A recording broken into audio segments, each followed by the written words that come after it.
Hello friends, welcome to Nand Kishore classes. आज हम probability का बहुत ही इंपॉर्टेंट क्वेश्चन करने वाले हैं। क्वेश्चन ध्यान से पढ़िए। ऐसे क्वेश्चंस अक्सर अलग अलग तरह के कॉम्पिटिटिव एग्जाम्स में देखने को मिलेंगे ही मिलेंगे। कंसेप्ट क्लियर होना चाहिए। अ कॉइन इज टॉस्ड 1000 टाइम। एक सिक्के को 1000 बार उछाला गया। Okay. If the probability of getting tail is 3/8 और टेल के आने की प्रोबेबिलिटी कितनी गिवन है? 3/8 ये गिवन है हमें। How many times head is obtained? अगर टेल के आने की प्रोबेबिलिटी 3/8 है, बताओ हेड कितनी बार आएगा? क्वेश्चन समझ आया? दिखने में लगता है यार पता नहीं इस क्वेश्चन में ऐसा क्या होगा, जबकि क्वेश्चन बहुत ही आसान है। पहले तो गिवन क्या है वो लिख लेते हैं जी। मेरे को टेल की प्रोबेबिलिटी गिवन है 3/8। ठीक है। इस क्वेश्चन को करने के कई तरीके हैं।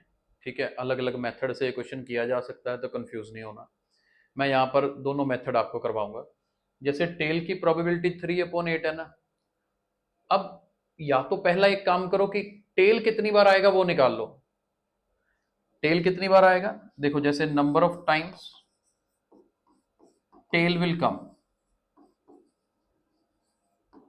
ये टेल विल कम, वो सीधा आसान हो जाता है कि 3/8 ऑफ 1000, क्योंकि इसकी प्रोबेबिलिटी 3/8 है ना।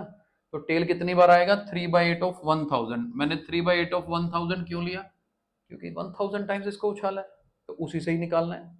तो यहां आप इसको अगर कैंसिल करेंगे तो ये कितना बनेगा? 125। और 125 को 3 से मल्टीप्लाई करेंगे तो 375, जिससे मुझे ये पता चला कि टेल जो है वो 375 टाइम्स आ रहा है। अब 1000 में से 375 माइनस कर दोगे तो क्या बनेगा? 625। ये इसका आंसर होगा, क्योंकि ये तो टेल है ना जो 375 टाइम्स आएगा। तो हेड कितनी बार आएगा? अरे बचा हुआ हेड ही तो होगा।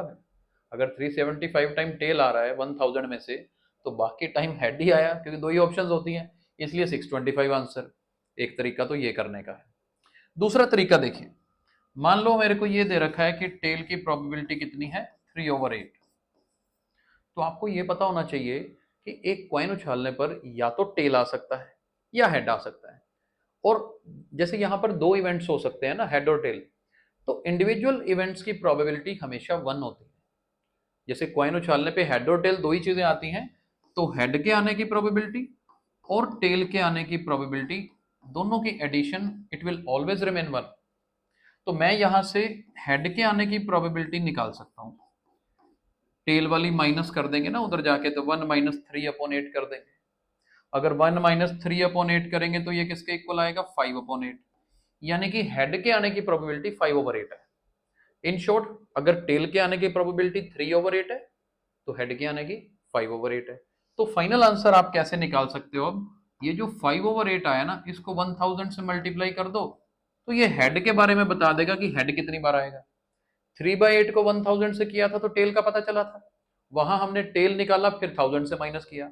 यहां हम पहले ही 5/8 निकाल के अब इसको कर दीजिए मल्टीप्लाई, ये 125, और 125 को 5 से करोगे तो कितना आएगा? 625, सॉरी, राइट। तो ऑप्शन तो वही सी आंसर में आने वाली है। मेन बात है बस कंसेप्ट समझ आना चाहिए, कंसेप्ट क्लियर होना चाहिए। अब याद रखना कि अगर प्रोबेबिलिटी किसी एक की गिवन हो, टोटल आपको बताया जाए कि कितनी बार इसको टॉस किया है, सीधा उसी के साथ मल्टीप्लाई कर देना है और कुछ नहीं करना। यहाँ पर 1000 था जी, 1000 से करेंगे तभी 125 आएगा। I hope you are clear with the concept. Thank you so much for watching the video.